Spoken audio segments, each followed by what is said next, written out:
शरद पवारांच्या राष्ट्रवादीच्या खासदार सुप्रिया सुळेंनी अतुल बेनकेंना सज्जड दम भरला। माझ्या वडिलांचा फोटो वापरायचा नाही, हिम्मत असेल तर दिल्लीच्या अदृश्य शक्तीचे फोटो वापर, असं सुळे म्हणाल्या। बेनकेंच्या निमित्तानं त्यांनी अजित पवारांवरही टीका केली। जुन्नरच्या मध्ये यंदा अतुल बेनके विरुद्ध सत्यशील शेरकर अशी लढत रंगतीये।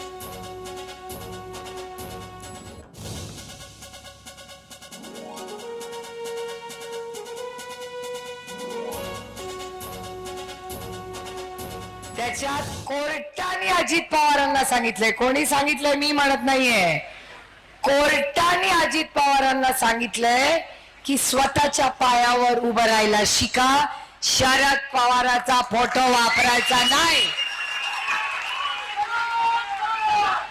हाऊस आहे ना तिकडे जायची, मग स्वतःच्या पायावर उभं राहायचं। लावा त्यांचे दिल्लीच्या अदृश्य शक्तीचे फोटो हिम्मत असेल तर, पण शरद पवारांचा फोटो लावायचा नाही। एबीपी माझा, उघडा डोळे बघा नीट।